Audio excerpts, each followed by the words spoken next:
சீரியல்களின் full எபிசோடுகளை Sun டிவியில் ஒளிபரப்பான உடனே எக்ஸ்க்ளூசிவாக சன் நெக்ஸ்டில் மட்டும் ஃப்ரீயா பாருங்கள்.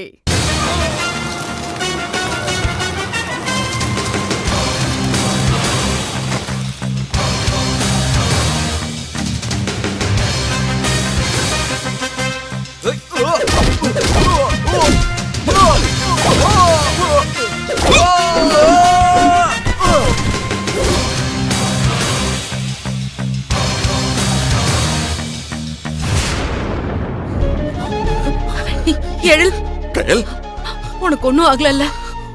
எனக்கு எதுவும் ஆகல. எல்லாரும் ஓடிட்டானுங்க. உனக்கு எதுவும் ஆகல? ஒண்ணும் இல்ல. நான் இருக்கிற வரைக்கும் உனக்கு எதுவுமே ஆகாது.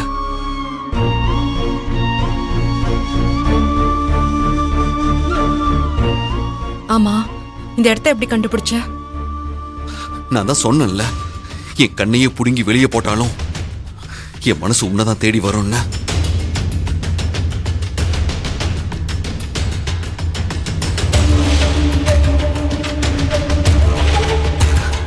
கயல், யார் இந்த வேலையை பண்ணிருப்பா?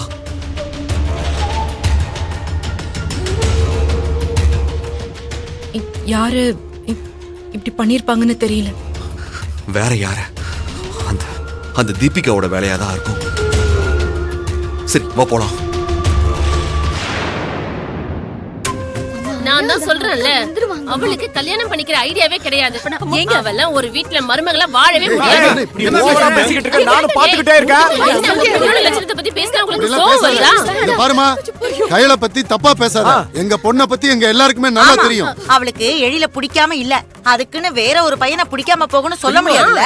இதுக்கு என்ன அர்த்தம்? இதுக்கு என்ன அர்த்தம்? அவளுக்கு வேற ஒரு பையனோட தொடர்பு இருக்குன்னு அர்த்தம். நானும் பாத்துக்கிட்டே இருக்கேன். கொஞ்சம் மரியாதை இல்லாம பேசுற. இங்க பாருங்க, நாங்க எழிலோட முகத்துக்காக தான் அமைதியா இருக்கோம். இல்லனா என்ன பண்ணிடுவீங்க? எங்க தலையை சீவிடுவீங்களா?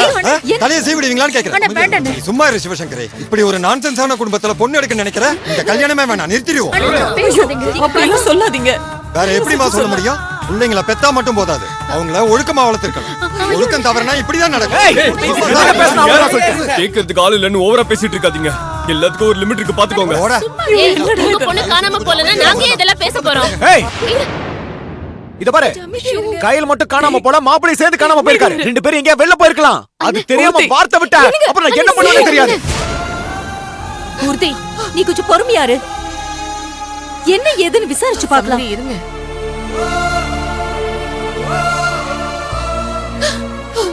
ஐயோ கடவுளே, அண்ணி, என் பொண்ணு எங்க போனான்னு தெரியலையே. யார் யாரோ என்னென்னமோ பேசுறாங்களே. கயல், அண்ணி, நீங்க கொஞ்சம் அமைதியா இருங்க. எங்க போனான்னு தெரியலையே. மா, நீ அழாதமா, கையில எங்க போயிருக்க மாட்டா. கயல், இங்க நடந்ததை யார்கிட்டயும் சொல்லிக்காத. கேட்டா சும்மா வெளியே போயிட்டு வந்தோன்னு சமாளிச்சுக்கலாம். இன்னும் 3 மணி நேரத்துல முகூர்த்தம் ஸ்டார்ட் ஆயிடும். அதுக்குள்ள எந்த சலசலப்பும் வேண்டாம். நானும் அதை தான் உங்ககிட்ட சொல்லலாம்னு பார்த்தேன். நான் அப்படியே மெயின்டைன் பண்றேன். சரி, வா.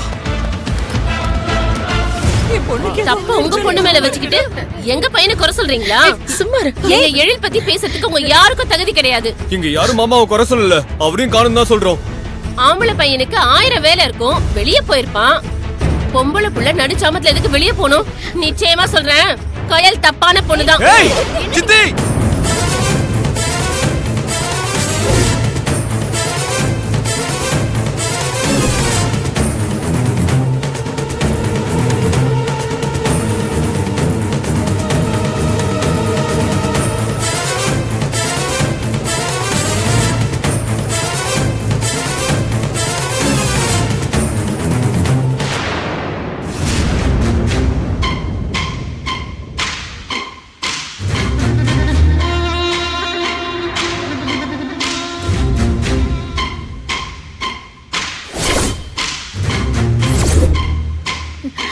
இவன் உயிரோட வந்திருக்கா?